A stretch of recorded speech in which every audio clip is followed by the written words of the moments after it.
चंद्र भगवान की जयकारा सभी लोग बोलिए। उमापति महादेव की जय।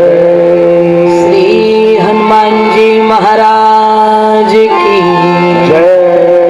श्री जगतगुरु गोस्वामी तुलसीदास जी महाराज की जय। श्री रामचरितमानस यज्ञ भगवान की जय।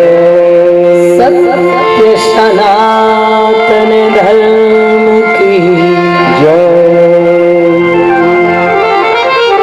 सरस्वती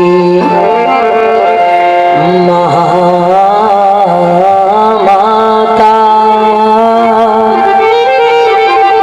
वीणा पुस्तक धारिणी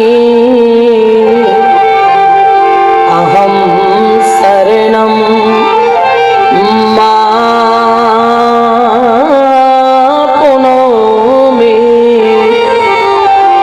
विद्यादानं देहि वर्णानां ऋतसंहानां रसानां छन्दसामपि मंगलानां च कर्तारौ वन्दे वाणी विनायकौ। ध्येयं सदा परिभवग्निमभीष्टदोहम् तीर्थास्पदं शिवविरञ्चिनुतं शरण्यं भृत्यार्तिहं प्रणतपाल भवाब्धिपोतं वन्दे महापुरुष ते चरणारविन्दम्।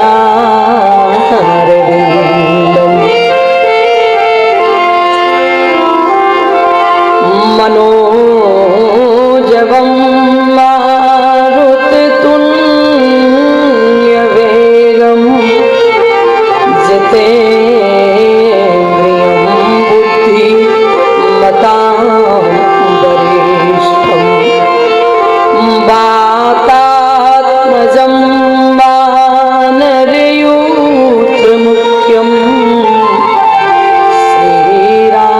श्रीरामदूतं शरणं प्रपद्ये।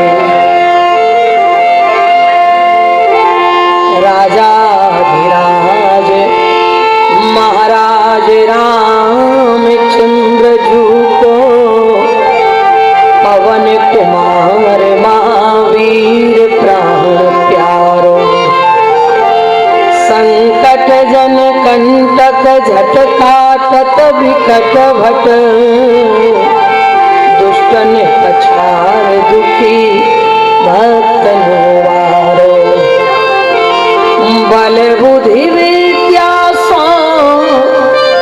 हीन अति दीन देव अपने जीवन में हमें आसरो तिहारो। स्वामी हमारो एक अंजनी दुलारो वही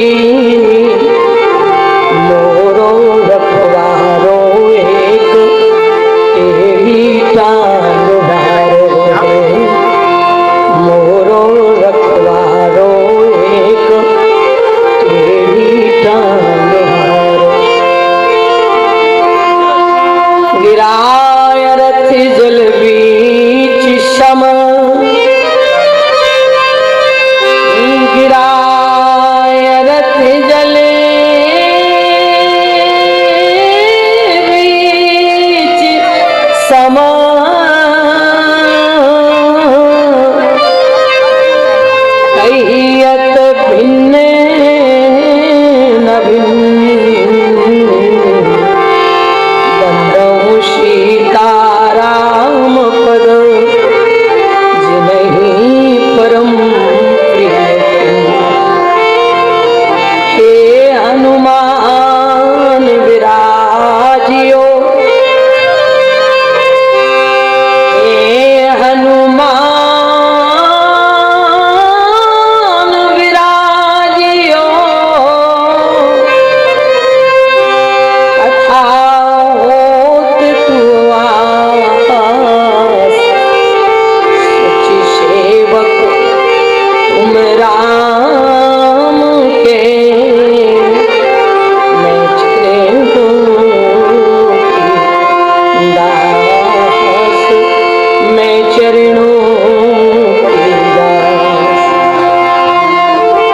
तुलसिया संसार में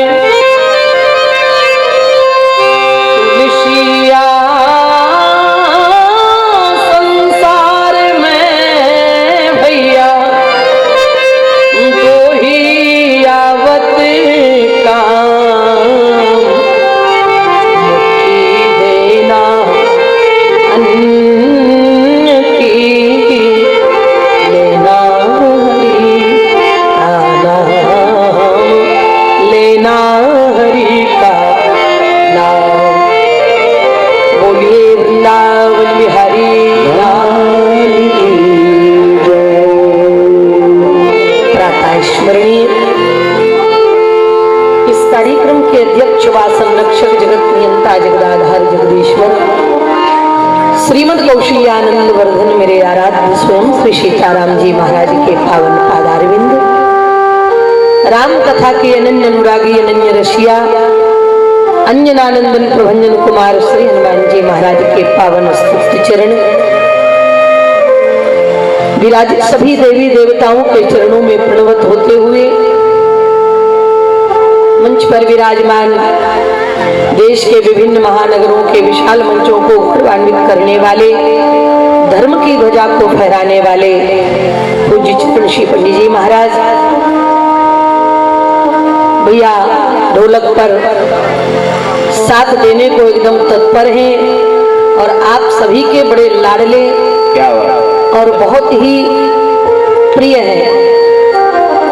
और मुझे ऐसा लगता है कि रिश्ता निभाने में अगर कोई सच में सीखना चाहता है तो डब्बू से सीख ले, रिश्ते कैसे निभाए जाते हैं। भाई यज्ञाचारी के ऊपर ही सारा यज्ञ निर्भर करता है। आप देवताओं को कैसे सम्मान देते हैं, आप कैसे उन्हें आने के लिए आवाहित करते हैं, ये ब्राह्मण की वाणी पर निर्भर करता है। और आदरणीय श्री हरिओम पांडे जी के द्वारा विधिवत पूजन हुआ। मुख्य यजमान के रूप में बहुत ही भावनापूर्ण पूजन चल रहा था। आदरणीय श्री रजनीकांत मिश्रा सपत्नी उनके द्वारा पूजन हुआ। इस आयोजन के अध्यक्ष, इस आयोजन के मेरुदंड और क्या कहूं, शब्द नहीं है क्योंकि मैं उम्र में बहुत छोटी हूं, लेकिन जो गंभीरता, बहुत बड़ा योग।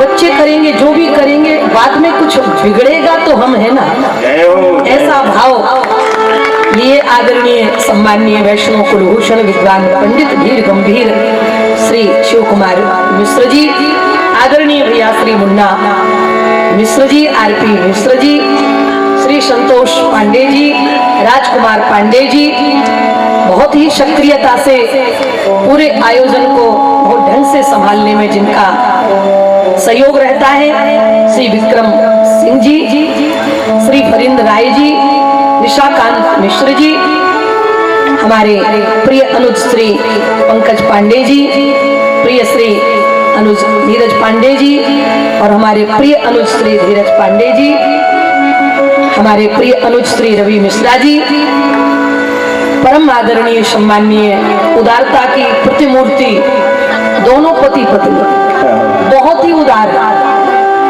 कुछ भी महाराज किसी के सहयोग के लिए, परिहित परमार्थ के लिए तो ये मतलब न्यौछावर हो जाते हैं, क्या कर दें किसी के लिए।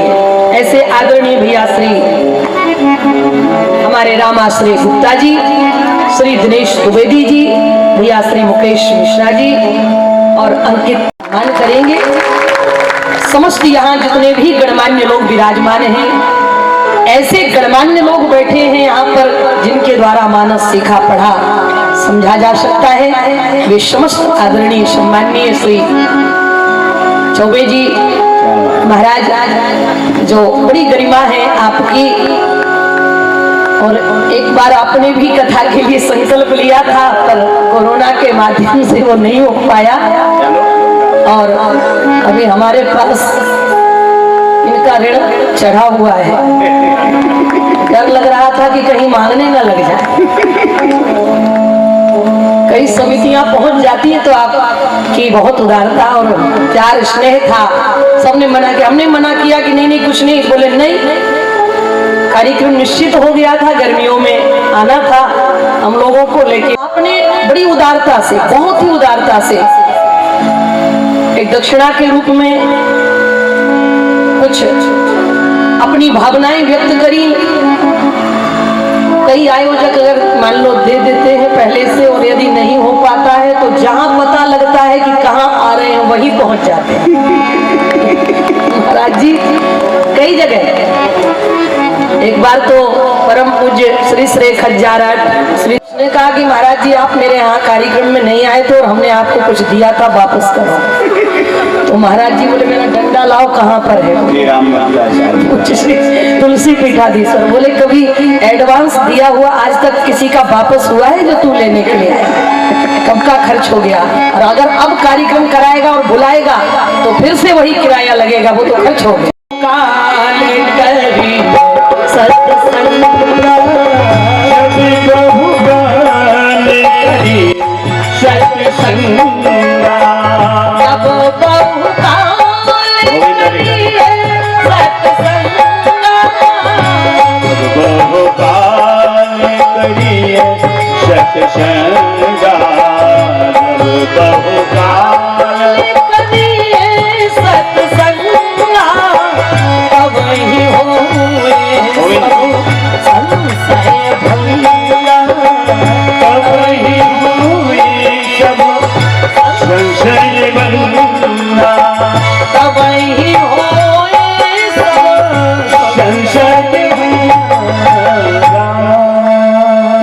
जी महाराज कहते हैं जब बहुकाल करिए सत्संगा तो तबई हो ही सब संशय। कई काल होता पूछा गया महाराज श्री कागभूषुंडी जी से, गरुड़ जी ने पूछा कि आप यहाँ कब से रह रहे हो नीलगिरी पर्वत पर? कागभूषुंडी जी बोले सुनो गरुड़ जी यहाँ बसत मोही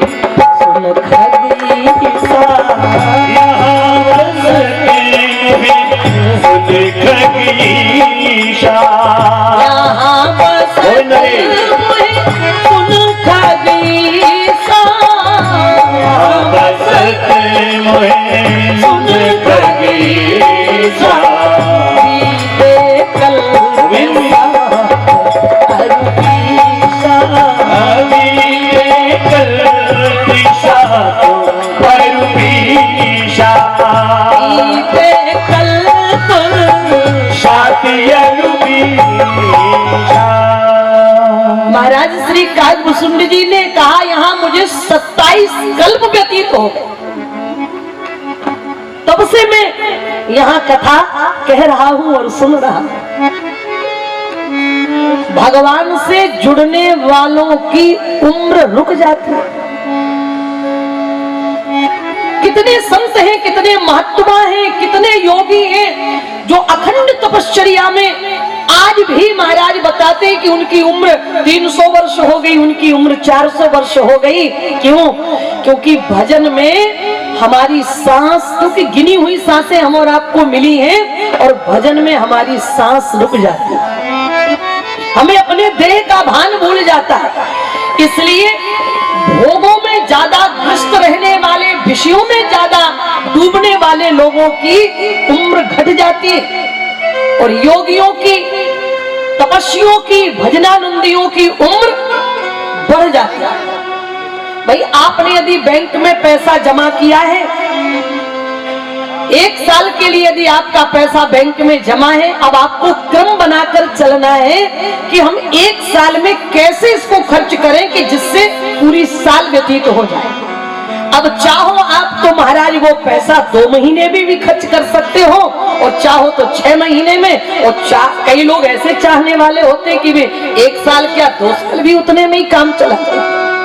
ऐसे ही हमें जो गिनी चुनी सांसें मिली हैं, हम उनका कैसे सदुपयोग करें, और जो दुरुपयोग करते हैं उनकी उम्र घटने लग जाती है।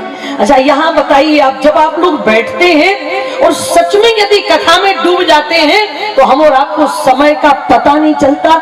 जब हम कहते हैं कि 10 बजने वाले, तब आप लोग अरे इतनी जल्दी समय व्यतीत हो गया, कितनी जल्दी समय। तो जो महाराज भगवान के सत्संग में, भजन में समय कब निकल जाता है पता नहीं चलता। ऐसे ही हमारी उम्र कैसे ठहर जाती है हमें पता नहीं चलता। इसलिए विद्वानों ने लिखा है कि आ छोड़ के सकल कुसंग, कुसंग छोड़ करके सत्संग में आ जाओ। ये 5 दिन की बड़ी प्यारी सी महाराज सभा लगाई गई है विद्वानों की, संतों की, और संतों की नहीं बल्कि बाबा ने तो आप लोगों के लिए संता लिखा है और हमारे लिए भी लिखा, हम भी संत ही हैं। हम थोड़ी कह रहे हैं, बाबा ने कहा है कि जब भगवान की कथा जो कोई भी गाता है वे कहते हरि अनंत, हरि कथा अनंता, हरि अनंत, हरि कथा अनंता, हरि अनंत, हरि कथा अनंता, हरि अनंत, हरि कथा अनंता,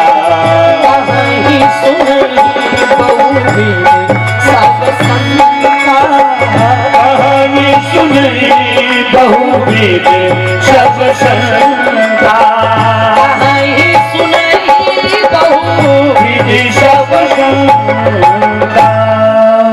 बाबा कहते हैं कि हरि अनंत, हरि कथा अनंता, कहीं सुनई बहुविध सब संता। हम भी संता और आप भी सब संता। संत उसे नहीं कहते जिसने लंबी दाढ़ी बढ़ा ली हो, बहुत बड़ी जटाएं बढ़ा ली हो, बहुत लंबा तिलक लगा लिया हो, वस्त्र रंग लिए हो, उसको संत नहीं कहते महाराज। संत एक चरित्र का नाम है, संत एक व्यवहार का नाम है, संत एक सद्भाव का नाम है, संत एक महाराज व्यवस्था का नाम है। आपकी रहनी यदि संत जैसी हो जाए तो आप जैसा कोई दूसरा संत होने वाला, वो तो एक संत की पहचान है। लेकिन कितने हैं जो महाराज छुपे हुए संत हैं जिनका हृदय संतत्व से डूबा हुआ, रंगा हुआ है। आप सभी संत हैं। राम कथा शशि किरण समाना, राम कथा शशि किरण समाना, राम कथा शशि किरण समाना, संत चकोरे करेंगे आना। राम कथा शशि किरण समाना, संत चकोरे करेंगे आना। राम कथा शशि किरण समाना, संत चकोरे करेंगे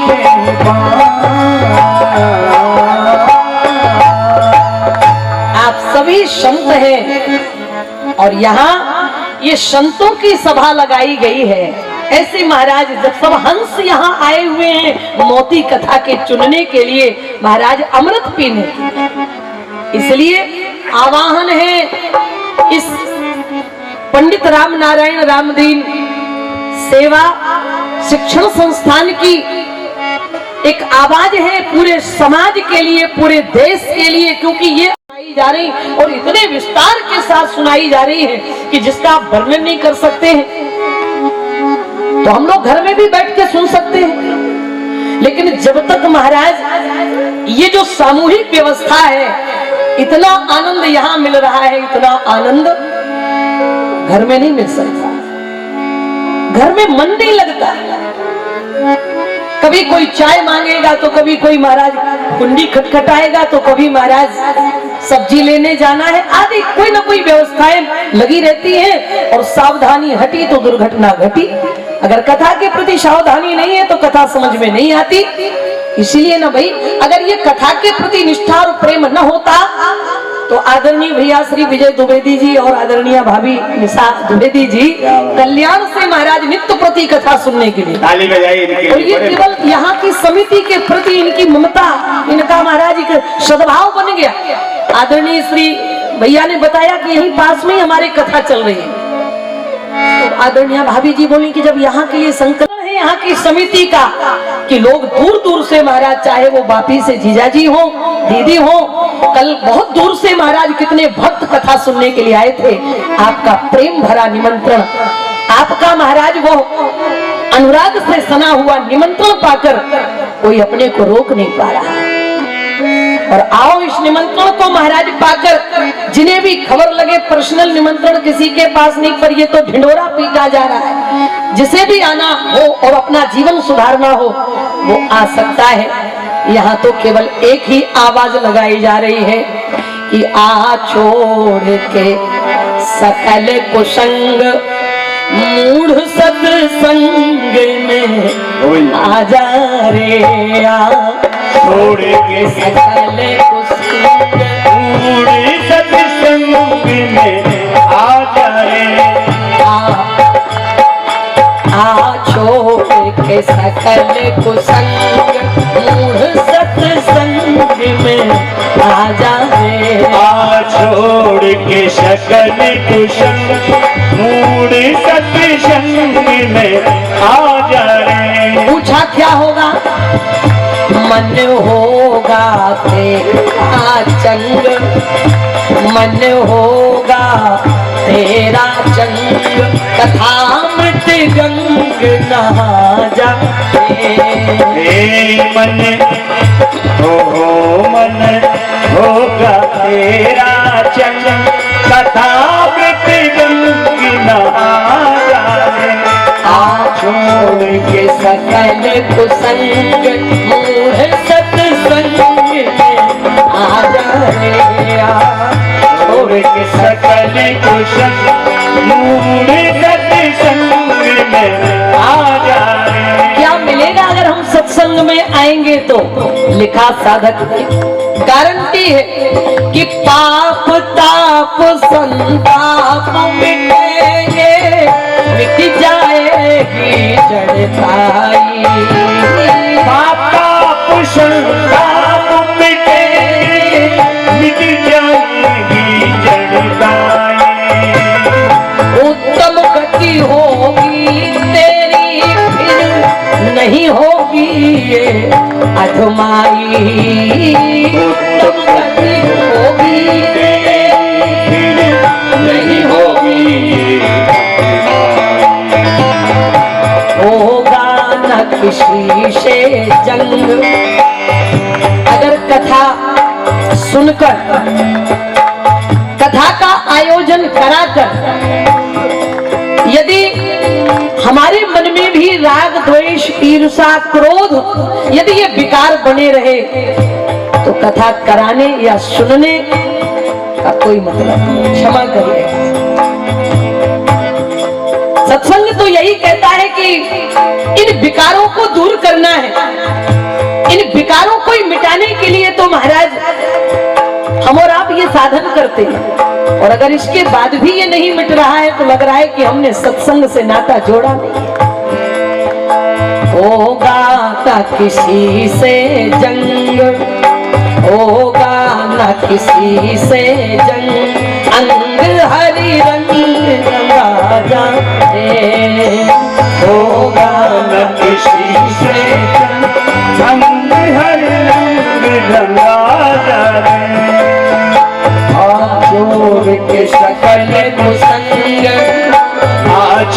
छोड़ के सकल कुशल मूड सत्संग में आ जा रे, मन होगा तेरा चंग कथा और क्या होगा कथा से? अगर सुनेंगे मन लगाकर, ध्यान लगा करके, तो काम क्रोध मद लोभ मोह की होती इससे हानि। काम क्रोध मद लोभ मोह की होती इससे हानि। माया मन से मिट जाएगी, बन जाएगा ज्ञानी। माया मन से मिट जाएगी, बन जाएगा। गारंटी है, बदलेगा तेरा ढंग, जीने का ढंग बदल जाएगा। अभी मेरी पवई में कथा थी 25 तारीख तक। जब 26 तारीख को हम लोग आ रहे थे तो हमने कहा कि हवन में एक आहुति में भी डाल दूं। और जब महाराज में वहां गई तो आपको मैं सच बता दूं, एक लड़का आया और आंखों में झरझर आंसू बहने लगे, माथा रख दिया। हमने कहा क्या हुआ? बोले दीदी एक दिन, केवल एक दिन आपकी कथा सुनी और पहले मैं पीता था थोड़ा। बिल्कुल 26 तारीख की घटना है, मैं आपको बताऊं। उसने कहा कि दीदी मैं थोड़ा सा पहले पीता था, लेकिन आपकी कथा सुन करके मैंने केवल 1 घंटे आपकी कथा सुनी और इसी पंडाल में मैं सौगंध खा करके गया कि आज के बाद मैं पीऊंगा नहीं। आज के बाद मैं किसी गलत रास्ते पर नहीं चलूंगा। मैं धन्य हो गई, मैंने उसको माथा झुकाया। मैंने कहा भैया तूने संकल्प लिया है, लेकिन ये 9 दिन की पौड़ी की कथा मेरी सार्थक हो गई और मेरी वाणी धन्य हो गई। आपने बड़ी कृपा करी। अगर सुन लिया मन से, जाने कितने लोग, मैं डाल्टनगंज में कथा कर रही थी, कभी कथा में नहीं आते थे, कभी कथा से उनका कोई संबंध ही नहीं था। एक दिन ऐसे ही मन हो गया कि अपने बाहर बालकनी में आकर के खड़े हो गए, बोले थोड़ा सुन लें 10 मिनट। मेरी कथा चल रही थी और उन्होंने 10 मिनट सुना और फिर अपने को नहीं रोक पाए। रात का 11 बज रहा था और उन्होंने कपड़े पहने। पत्नी ने पूछा कि इतने बजे कहाँ जा रहे हो? बोले कथा सुनने जा रहे। बोले अरे ये क्या कह रहे हैं? बोले हाँ। और आपको मैं बताऊं, उन्होंने 12:30 बजे तक कथा सुनी और दूसरे दिन वो हमसे मिलने के लिए आए। बोले बहन जी क्षमा करिएगा, मैं कभी कथा नहीं सुनता था, लेकिन पता नहीं क्या हुआ, मैं 10 मिनट के लिए बालकनी में खड़ा हो गया, आपकी आवाज आ रही थी, लेकिन आपकी आवाज में जो कथा के शब्द थे वो मेरे कान में पड़े और मैं फिर अपने को रोक नहीं पाया और मैं दौड़ा चलाया और 12:30 बजे तक मैंने आपकी कथा सुनी और मेरे मन के जितने भी विकार थे उनको मैंने वहीं पर खत्म कर दिया और संकल्प लिया कि मैं अब अच्छे विचारों को लेकर अपना जीवन जीऊंगा। तो सत्संग का ये प्रभाव है।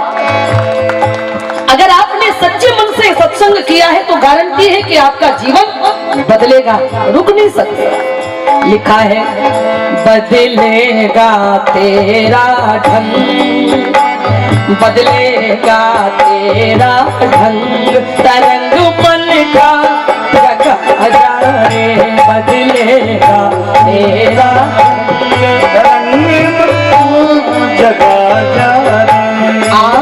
छोड़ के सकल कुसंग मूढ़ सत्संग में आ जा रे। छोड़ के सकल कुसंग मूढ़ सत्संग में आ जा रे, मन होगा तेरा चंग कथा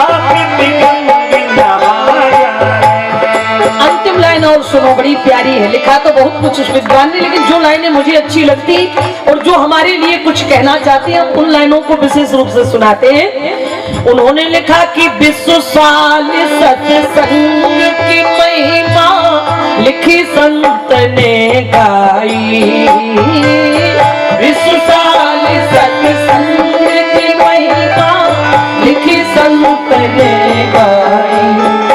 घड़ी दो घड़ी पल दो पल भी होती है फल फलदाई, घड़ी दो घड़ी पल दो पल भी होती है फलदाई।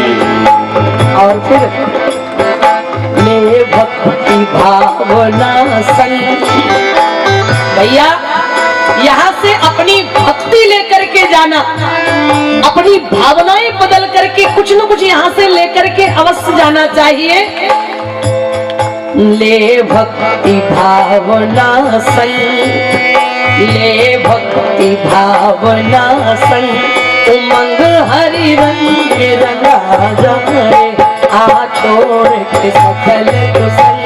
मूड सत्संग में आ जा रे, मन होगा तेरा रंग, कथा प्रतिकंग नहा जा रे, आ छोड़ के सकल कुसंग। मूड सत्संग में आ जा रे, मनूर सत्संग में आ जा रे। निवेदन में ये करने जा रही थी कि ये सत्संग क्या है। बोले भगवान भोलेनाथ ने पार्वती जी से कहा कि देवी तुम्हें धन्य है। कहा क्यों? बोले तुमने गंगा का प्रवाह करा दिया। पूछो रघुपति कथा प्रसंगा, और सकल लोक जग पावनी गंगा। तो ये गंगा है। आप सभी लोग लगभग गंगा के तट से यहाँ पर, चाहे पवई में भी, सब पूर्वी उत्तर प्रदेश से, लगता ही नहीं कि हम मुंबई में आए। यहाँ भी मुझे नहीं लगता कि मैं मुंबई में आई हूँ। मुझे लगता है कि मैं जौनपुर, सुल्तानपुर, प्रतापगढ़ और महाराज में, अमेठी आदि बनारस में रह रही हूँ। यहाँ पर सब आप सभी के भावनाओं को देख करके गंगा और विश्वनाथ और प्रयागराज दिखाई देते हैं जब आप सभी का दर्शन होता है। तो भाई उन गंगा के लिए तो आपको अगर याद आएगी तो प्रयागराज जाना पड़ेगा, बनारस जाना पड़ेगा। लेकिन वाह, धन्य है महाराज डोंबिवली के भक्त। उन्होंने विचार किया कि वो भागीरथी गंगा के लिए तो हमें समय निकाल कर वहां जाना पड़ेगा, तो क्यों ना यहाँ कथा रूपी गंगा, जो भगवान के आचरण से निकलने वाली गंगा है, क्यों ना अपने क्षेत्र में बहा करके सभी भक्तों के साथ डुबकी लगा ली जाए और अपने जीवन को बदल लिया जाए। देखो भाई, उन गंगा में डुबकी लगाने के बाद पाप धुल जाते हैं, लेकिन पाप करने की प्रवृत्ति नहीं धुलती। लेकिन इस कथा की ये विशेषता है, यदि इसमें आपने एक बार जोरदार डुबकी लगा ली तो आपके पाप करने की जो प्रवृत्ति है वो ही धुल जाएगी। फिर आप पाप करना ही छोड़ देंगे। फिर गंगा नहावे न नहावे, आपका उद्धार निश्चित है, आपको भव पार जाना निश्चित है। इसलिए प्यारी चर्चा हम आपसे श्रवण कराने के लिए प्रभु से प्रार्थना करेंगे। लेकिन इसके पहले आप सभी लोग हमारे साथ नाम ले लो। सभी लोग नाम बोलेंगे और फिर सीधे आपको कथा से जोड़ देना चाहती हूँ। सभी लोग प्रेम से बोलें। राम नाम सुखदाई है, एक भरोसा राम अभी बोलो, ताली बजा के। राम नाम सुखदाई है, एक भरोसा राम का, एक भरोसा राम का, एक सहारा मेरे राम का। एक भरोसा राम, बोलो सभी लोग ताली बजा करके। एक सहारा मेरे श्याम का, सब रोगों की दवाई है, एक भरोसा राम का। ये जी सब लोगों की दवाई है, एक भरोसा राम का। श्री राम जय राम जय जय राम, श्री राम बोलो सभी लोग। श्री राम जय राम जय राम, श्री राम जय जय राम नाम सुखदा गोविंद एक भरोसा राम का। ये जी राम नाम सुखदाई है, एक भरोसा राम का। हरि बोलो।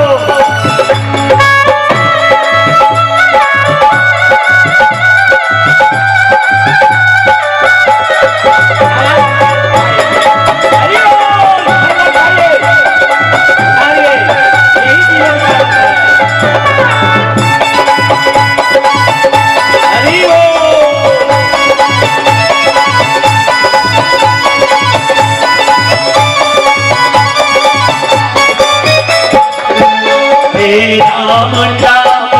सुखदाई है, एक भरोसा राम का। एक भरोसा राम का, एक सहारा मेरे श्याम का।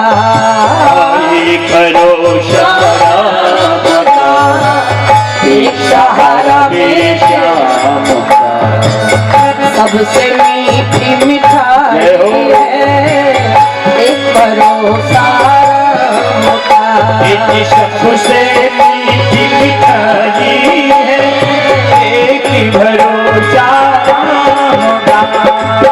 श्री राम जय राम जय जय राम। श्री राम जय राम जय जय राम।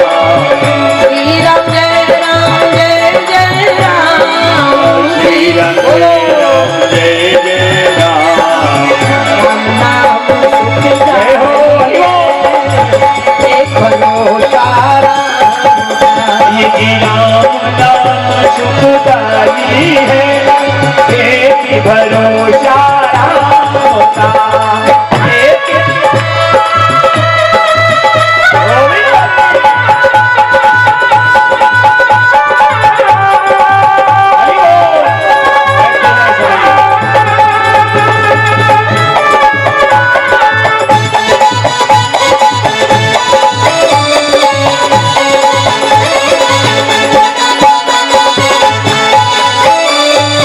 एक भरोसा राम का, ये राम का सुखदाई है, देश नाम सुखदाई है, एक भरोसा राम का। एक भरोसा राम का, एक सहारा मेरे श्याम का। एक भरोसा बोलो एक सहारा मेरे श्याम का। इसमें सबकी भलाई है एक भरोसा राम का। इसमें सबकी भलाई है, एक भरोसा राम का। श्री राम जय राम जय जय राम। ये राम जय राम जय जय राम। श्री राम जय राम जय जय राम। श्री राम जय राम जय जय राम। राम नाम सुखदाई है एक भरोसा राम का। ये जी राम नाम सुखदाई है, एक भरोसा राम का। एक भरोसा राम का, एक भरोसा मेरे श्याम का। ये जी राम नाम सुखदाई है, एक भरोसा राम का। ये जी राम नाम सुखदाई है, एक भरोसा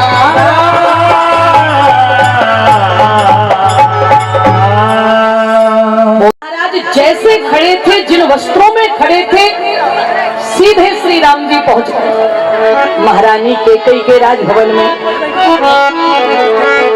और अपने पिता की स्थिति देखी। श्री महाराज दशरथ जी एक मानो जैसे बूढ़ा सिंह महाराज घायल होकर के पड़ा हो, ऐसी स्थिति श्री चक्रवर्ती महाराज दशरथ की थी। राम जी का तो कलेजा कांप गया। राम जी ने अपनी मैया से पूछा कि माँ, पिताजी के दुख का कारण क्या है? क्या मुझसे कोई अपराध हो गया है क्या माँ? महारानी कैकेयी का भी कैसे बताएं? कर्म सत्य क्रिया सत्य है महारानी कैकेयी। महारानी कैकेयी ने कहा कि राम, तुम अपराध जोग नहीं पाता, तुम अपराध के योग्य हो ही नहीं, तुमसे कभी अपराध हो नहीं सकता। माँ, फिर पिताजी के दुख का कारण क्या है?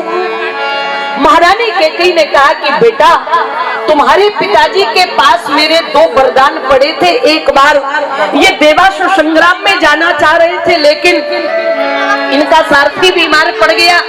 और जब मुझे पता चला कि तुम्हारे पिता को स्वर्ग महाराज देवताओं की तरफ से उनका स्वर्ग का जो राजा है इंद्र, वो तुम्हारे पिताजी का मित्र है, और उसको जब निमंत्रण देता है, बुलाता है, तो पिताजी वहां अवश्य पिता के रथ का संचालन करने के लिए मैं सारथी के स्थान पर बैठी और रथ को चला करके मैं स्वर्ग ले गई। और वहां पर तुम्हारे पिताजी ने देवताओं की तरफ से दैत्यों से घोर संग्राम किया। और उस दिन का जो संग्राम हुआ, ऐसा महाराज वर्णन आता है कि चक्रवर्ती धर्म सम्राट महाराज दशरथ जी जब युद्ध कर रहे थे, युद्ध करते करते मूर्छित होकर के रथ में गिर पड़े, तो महारानी कैकेयी ने घोड़ों की रस्सियां दांतों तले दबाई और चक्रवर्ती महाराज दशरथ की तरफ से स्वयं महाराज अपने दोनों हाथों में धनुष बाण उठाया और संग्राम किया। और आज का जो संग्राम था, आज की जो विजयश्री थी, वो चक्रवर्ती महाराज दशरथ की तरफ से सबसे ज्यादा अगर दैत्यों को घायल किया था तो महाराज दशरथ जी की तरफ से बाणों की वर्षा हुई थी। इसलिए आज के विजयश्री का जो तिलक था वो महाराज दशरथ के माथे पर लगाया गया। महारानी कैकेयी ने कहा, मैंने घोर संग्राम करके तुम्हारे पिता के माथे पर विजयश्री का मैंने तिलक, वो सम्मान दिलवाया राम। और जब मैं तुम्हारे पिताजी को लेकर के रथ की सारथी बनकर के अयोध्या लौट रही थी तो रथ की धुरी की कील टूट गई। राम, मेरा एक हाथ वज्र का है, संत ने श्राप दिया था इसलिए मेरा एक हाथ वज्र का है। और जब मैंने देखा कि रथ की धुरी की वो कील टूट गई तो मैंने कील की जगह पर अपनी उंगली लगाकर और रथ का संचालन किया और तुम्हारे पिताजी को मैं सकुशल अयोध्या लेकर के आई। और जब तुम्हारे पिताजी रथ से उतरे और जब मैं भी रथ से उतरी तो रथ के टुकड़े टुकड़े हो गए। महाराज दशरथ जी ने पूछा, कैकेयी, हमारे उतरते ही, तुम्हारे उतरते ही रथ के इतने टुकड़े हो गए, यहाँ तक ये कैसे चलकर आया? तो महारानी कैकेयी ने बताया, महाराज धुरी की कील टूट गई थी इसलिए मैंने अपनी उंगली का सहयोग देकर यहाँ तक रथ का संचालन किया। उंगली देखी, उसमें महाराज रक्त बह रहा था। चक्रवर्ती महाराज दशरथ महारानी कैकेयी के साथ राजमहलों में गए और उन्होंने कहा कि देवी, आज तुमने हमारी तरफ से घोर संग्राम किया, विजयश्री का जो तिलक है वो हमारे बाणों के माध्यम से नहीं बल्कि तुम्हारे कार्य कुशलता, तुम्हारे महाराज धनुर्विद्या के कारण हमें विजयश्री का तिलक मिला है। और आज तुमने हमारे प्राणों की रक्षा की, धुरी की कील की जगह आपने अपने हाथ का सहयोग किया और हमारे प्राण बचाए, इसलिए मैं तुम्हें 2 वरदान देना चाहता हूँ। महारानी कैकेयी ने कहा, राम जी ने कहा, मां क्या मांगा आपने? महारानी कैकेयी ने कहा, बेटा टीका के बदले में टीका, सुनहु प्राणपति भावत जी का, प्राणपति भावत जी का, सुनहु प्राणपति भावत जी का, सुनहु प्राणपति भावत जी का, दे हुए बर कहीं टीका, दे हुए केवल हर कहीं का, दे हुए बर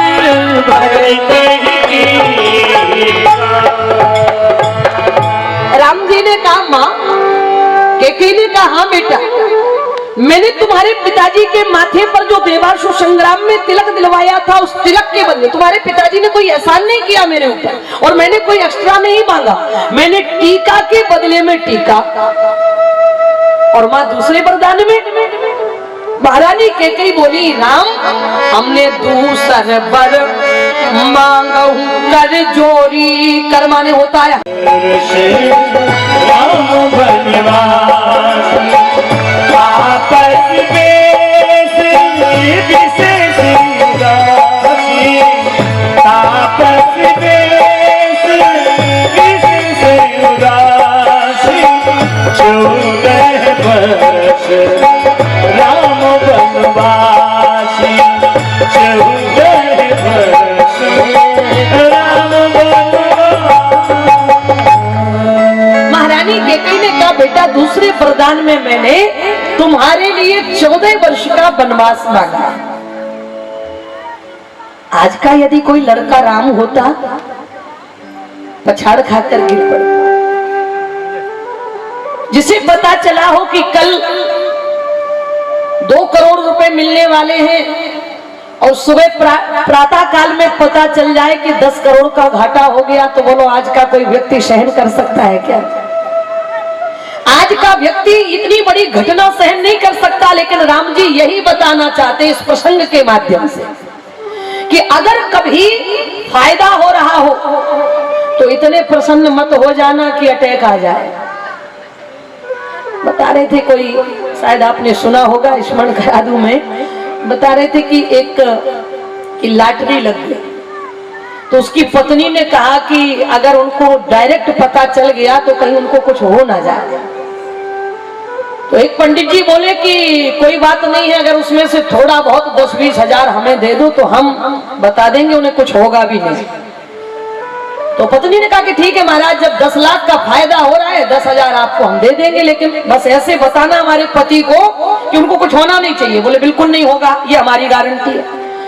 पंडित जी ने उनको बुलाया और बिठा करके कहा कि अगर मान लो आपको 1 लाख का फायदा हो रहा हो तो आप हमें उसमें से क्या देंगे? तो वो बोला कि अगर हमें 1 लाख का फायदा हो गया पंडित जी तो 10 हजार तुम्हारा, 10 हजार तुम्हारा पक्का। पंडित जी ने कहा यदि मान लो यदि 2 लाख का फायदा यदि आपको हो रहा हो, तो वो गर्ज से बोला, बोले महाराज अगर हमें 2 लाख का फायदा हुआ तो तुम्हारे लिए 25 हजार दक्षिणा। तो पंडित जी ने कहा मान लो यदि 5 लाख का आपको फायदा, धीरे धीरे बता रहे थे महाराज पंडित जी। पंडित जी ने कहा यदि 5 लाख का आपको यदि फायदा हो जाए तो?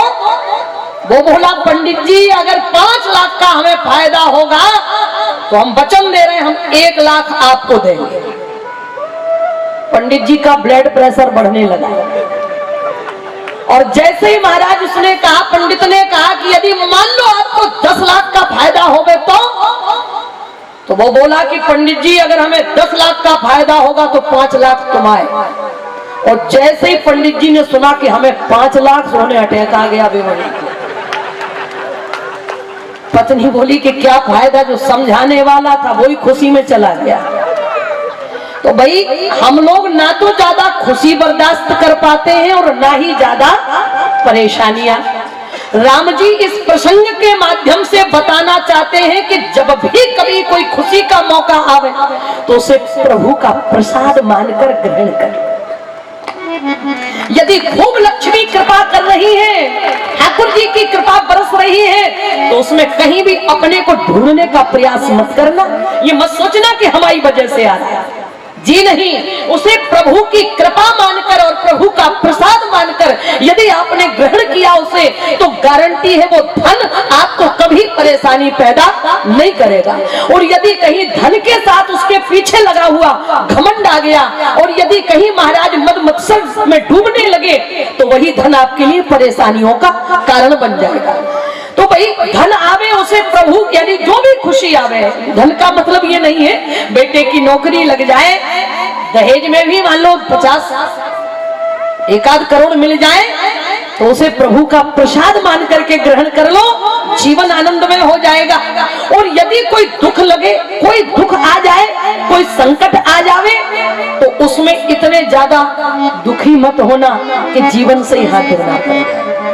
उसे भी भगवान की कृपा और अपना कर्म समझ करके कि कहीं ना कहीं हमारे कर्मों में कोई कमी आई है, इसलिए दुख का सामना करना पड़ा। अगर देखो सत्संग से हमें क्या मिलता है, बहुत लोग कहते हैं कि सत्संग से क्या मिलता है।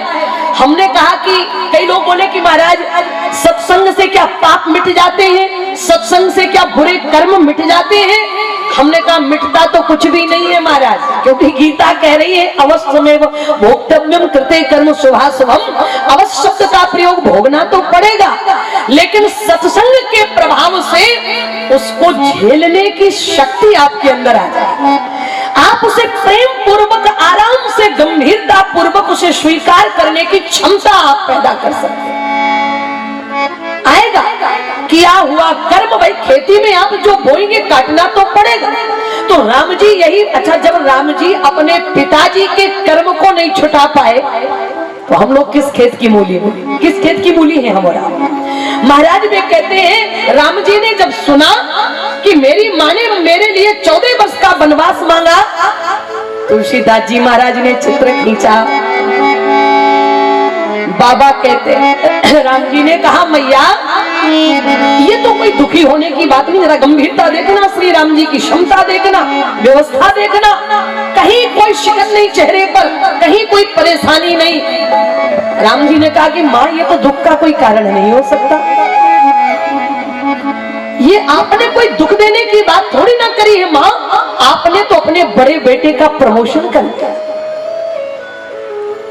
महारानी कौशल्या जी के बेटे राम ने महारानी कैकेयी से कहा माँ, बोले आपने तो हमारे साथ बड़ा हित कर दिया, हम तो यही चाहते थे कि भरत प्राण प्रिय पावहि राजू, भरत प्राण प्रिय पावहि राजू, भरत प्राण प्रिय पावहि राजू भैया, भरत प्राण प्रिय पावहि राजू, विधि सब विधि मोहे सन्मुख आजू, विधि सब विधि मोहे सन्मुख आजू, विधि सब विधि मोहे सन्मुख आजू।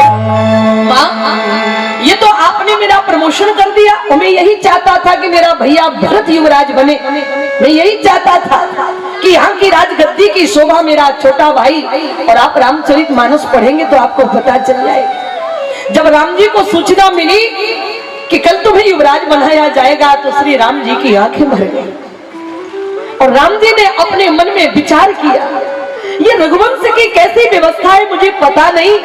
जरा ध्यान से देखिएगा, बड़े भाई को घर का मालिक बनाया जा रहा था, लेकिन भाई के मन में दुख था किस बात का कि ये कैसी परंपरा बनाई गई। भाई जन्म लेने का क्रम थोड़ा सा बदल सकता है, लेकिन हम सबने माता पिता की कुख से जन्म लिया है, तो हम सब भाई बराबर के हैं, फिर ये क्यों हो रहा है।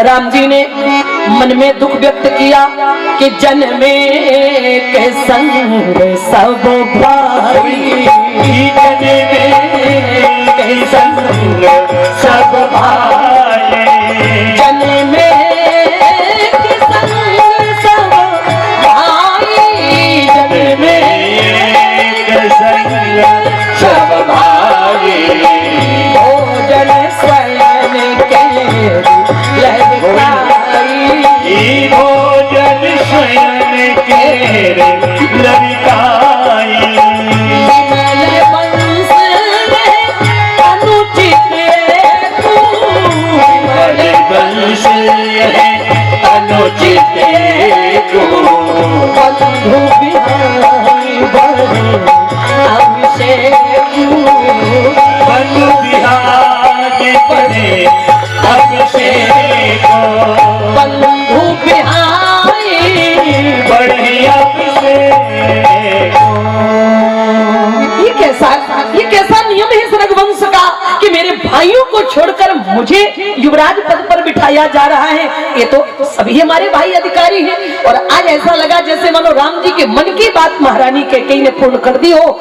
श्री राम जी ने कहा मैया ये तो बड़ा अच्छा हुआ, माँ इसमें दुखी होने की कोई आवश्यकता नहीं है, मैं अपने आप को भाग्यशाली मान रहा हूं आज। ध्यान से सुनिएगा, राम जी ने कहा मां संसार का वही पुत्र सबसे बड़ा भाग्यशाली बेटा होता है। बोले कौन सा? बोले जिसे अपने माता पिता की आज्ञा पालन करने का मौका अवसर मिलता है। ये राम जी बता रहे हैं वो सबसे भाग्यशाली पुत्र है जिसे अपने माता पिता का आदेश पालन सेवा करने का अवसर मिल रहा है। उनसे पूछो जिनके पिता बचपन में सदा के लिए छोड़कर चले गए, जिन्हें पिता का प्यार नहीं मिला, उनसे पूछो कि पिता की कमी क्या होती है। जिन्होंने बचपन में अपनी माँ को खोया है उनसे पूछो कि माँ का प्यार क्या होता है। राम जी की आंखें भर गई। माँ ये तो बड़ी कृपा हो गई, आज मुझे कुछ आप लोगों की आज्ञा का पालन करने का सौभाग्य मिला है। और मैं एक बात हमेशा कहती हूँ, मैं प्रार्थना करना चाहती हूँ, लोग चर्चा करते हैं कि महाराज हमें अर्थ भी मिले, धर्म भी मिले, काम भी मिले, मोक्ष भी मिले, ये हम चारों पदार्थों के लिए खून पसीना एक कर रहे हैं महाराज, दिन रात दौड़े जा रहे हैं। तुलसीदास जी महाराज जी से पूछा कि हमें अर्थ, धर्म, काम, मोक्ष सब कुछ मिल जाए, ये चारों पदार्थ मिल जाए, इसके लिए कौन सा भजन करें, किस देवता की आराधना करें, किस जंगल में चले जाएं तपस्या करने के लिए कि हमें अर्थ, धर्म, काम, मोक्ष सब मिल जाए। तुलसीदास जी महाराज ने कहा किसी तीर्थ में जाने की आवश्यकता नहीं है। तुलसीदास जी महाराज ने कहा कि किसी भी भगवान के जप करने की आवश्यकता नहीं, अगर ये चार चीजें आप पाना चाहते हैं तो आपको महाराज जप योग करने की कोई आवश्यकता नहीं है। बोले बाबा फिर क्या करना पड़ेगा कि हमें ये अर्थ, धर्म, काम, मोक्ष चारों पदार्थ प्राप्त हो जाए? बाबा बोले केवल एक काम कर लो, मेरी गारंटी इस रामचरितमानस की, और जिसमें तुलसीदास जी महाराज ने कहा स्वयं शशांक शेखर काशी विश्वनाथ के सिग्नेचर है, उन्होंने लिखा है सत्यम शिवम सुंदरम, इसे झुटलाया नहीं जा सकता। बाबा ने कहा बस एक काम करना पड़ेगा। बोले क्या करना पड़ेगा? वे कहते चार पदार्थ करे तलता के, हमारी गारंटी मुट्ठी में आ जाएंगे, अर्थ, धर्म, काम, मोक्ष। बोले क्या करना पड़ेगा? बोले चार पदार्थ करे तलता के,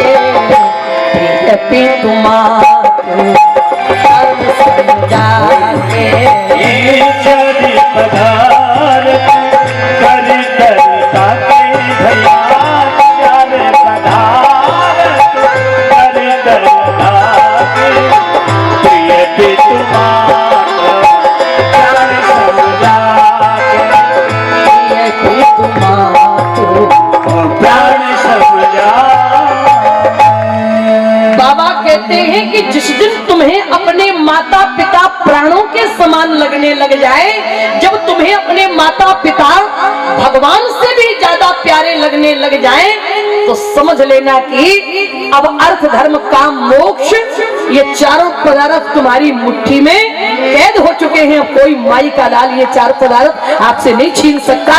जब हमें अपने माता पिता प्रिय लगे, प्राणों से भी ज्यादा प्रिय लगने लगे। लेकिन भैया आजकल माता पिता ही सबसे ज्यादा भारी पड़े, चार पुत्रों को, लेकिन वो चार पुत्र मिलकर के महाराज माता पिता की सेवा करने में सक्षम नहीं हो पा रहे। क्षमा करिएगा, इससे बड़ा प्रमाण इस समय अनिरुद्धाचार्य जी का वृंदावन में लगभग लोग देखा करते होंगे टीवी में।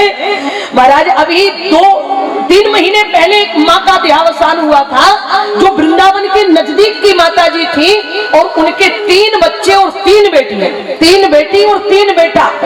लेकिन जब माता जी अनिरुद्धाचार्य जी के यहाँ महाराज वृद्धाश्रम में रह रही थी, और जब उनका शरीर छूटा तो महाराज ने फोन लगाया, उनके बच्चों को कहा कि माता जी का शरीर छूट गया है, और हम चाहते हैं कि जिस माँ ने तुम्हें जन्म दिया है कम से कम तुम उसका अंतिम संस्कार कर दो, बाकी हमें आपसे कुछ लेना नहीं।